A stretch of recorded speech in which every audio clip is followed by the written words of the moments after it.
Welcome all, my dear friends. Let us enter into another significant arena of the world of patents that is known as patent drafting. So, after having a lots of discussions on the most significant sections, rules, and forms of the Patents Act 1970 and the Patents Rules 2003, respectively, let us enter into this beautiful and most important arena of the world of patents. Okay, so let us continue with patent drafting. Fine. So, patent drafting or otherwise we can say patent specification writing. Okay, and today I have taken the topic patent specification. Okay, so let us proceed with this. Now, a beautiful thought, friends. Just listen it carefully. Grasp the essence from the seed and let it drip from your fingertips. I'm again reading it, friends. Grasp the essence from the seed and let it drip from your fingertips. And that's called drafting. I hope it is clear. Fine. That means I have tried to explain you this term drafting in a literal way with showing some beautiful clips. Fine. I hope you get it. Okay. So let us proceed. Now we will have a comparison because whenever we say what is a draft, normally we go to its literal meaning. Fine. So first of all, we will go to the literal meaning of a draft. Fine. Okay. We can say that a draft is a preliminary version of a piece of writing.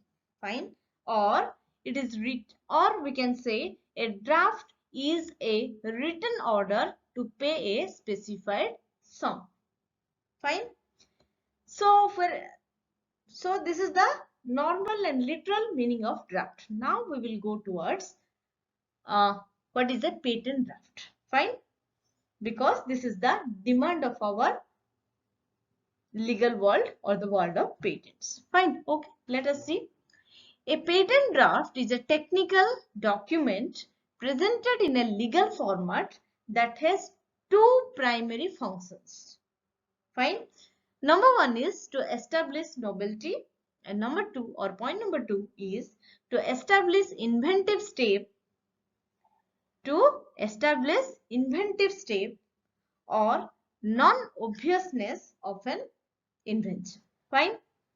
Also, we can note it that patent drafting is the process of writing the patent description and claims. Fine. When the patent is issued, the draft is the specification part of the document. So, whenever you will try to understand the meaning of this statement that I have written in the note part, then your confusions will be clarified. Fine. So, just remember, patent drafting is the process of writing the patent description and claims. Fine. And when the patent is issued, the draft is the specification part of the document. Fine. So, the comparison has been done. Let us proceed. Now, see friends, what I have given the title to this slide. The seed of the fruit. That means we know the very essence of a fruit is the seed. And seed is that part of the fruit which has the possibility, all the possibilities of life. So in this way, we can just compare this particular content of the complete specification as the seed of the fruit. That means the most important content for the complete specification. Okay. What it is? This is claim or claims. See, the name of the game is claim. Okay, just remember this. The name of the game is claim. Okay, just proceed. So friends, let us continue our journey with claims. Okay, so let us proceed. The claims serve as a guideline to explain what the inventor perceived as his invention at the time of its making and filing of patent application. Okay, so when you read the claims only, it acts as a guideline. Fine, so that which tells us that what the inventor has perceived his invention at the time of its making and filing of the application. Fine. The next point is, as the claims define the protection given by patent, or we can say, as the claims define the patent protection, they are most rigorously scrutinized by patent examiner and anyone interested in the patent. Fine. We can see here, friends, yeah. This is just a visual, nothing else. Let us proceed. Okay, now we will go through a particular word, we can say construct. So, construct or constructs. So, what is this word? Or we can say what is the significance of this word here? Construct or constructs. Okay, let us see. The patent agent needs to clearly understand different constructs relating to patents. So, what are those constructs? These are: one is invention, one is embodiment, and one is claims. Fine. So what is an invention? This is referred to the mental construct inside the mind of the inventor and has no physical form. Okay. It is intangible. That means which cannot be touched.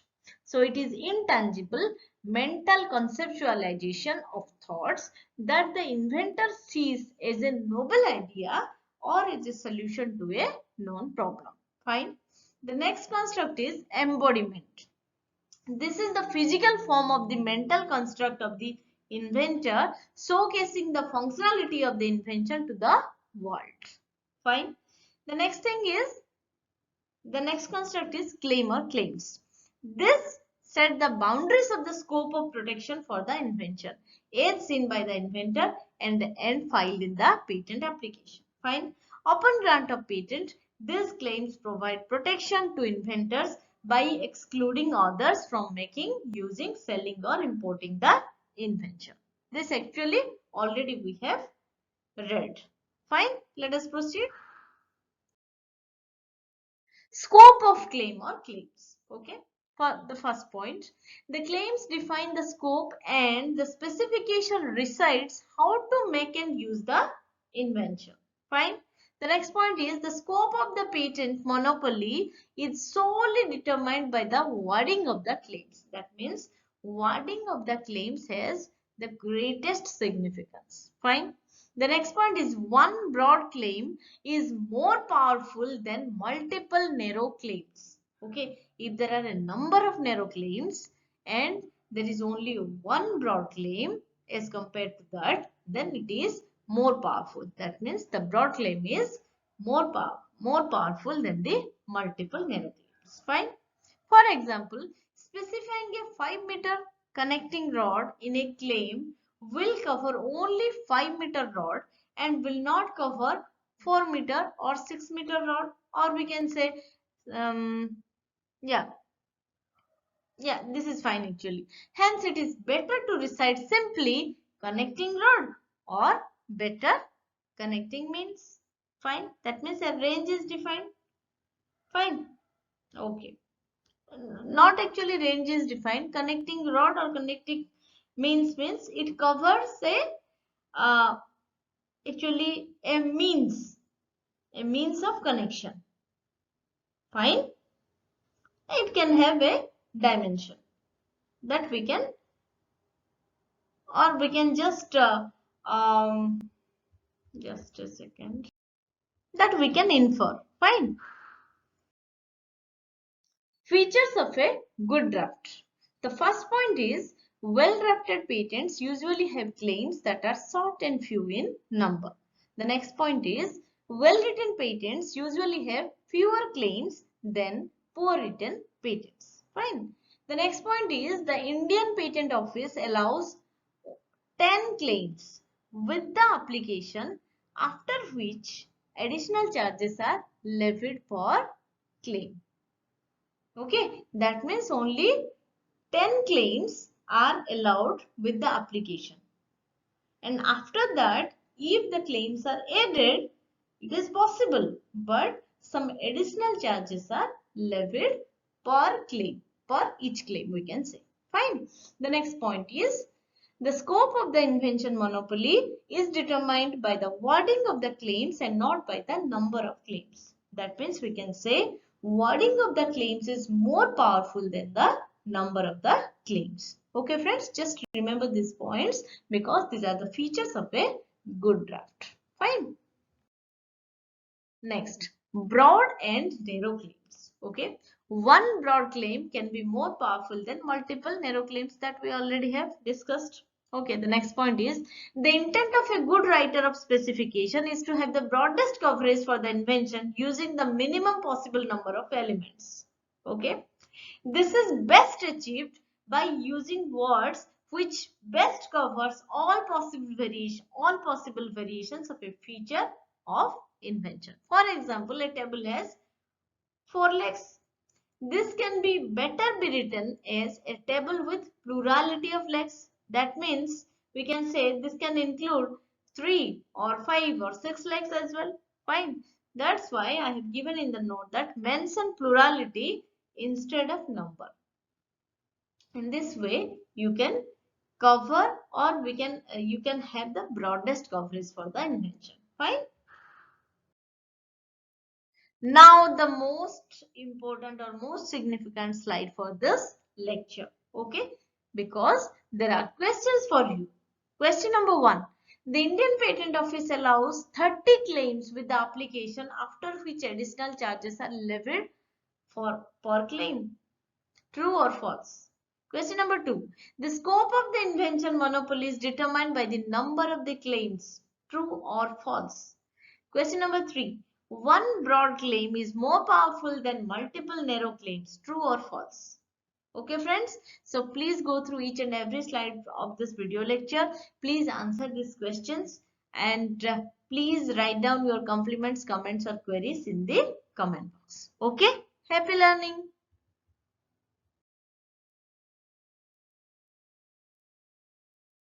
So friends, enrich your brain cell with proper food and proper knowledge. So thank you all my dear friends for listening to me and watching my video. Please like, share and subscribe my channel. Please keep questioning. Please keep learning and keep enjoying. Thank you so much. God bless you. Jai Hind.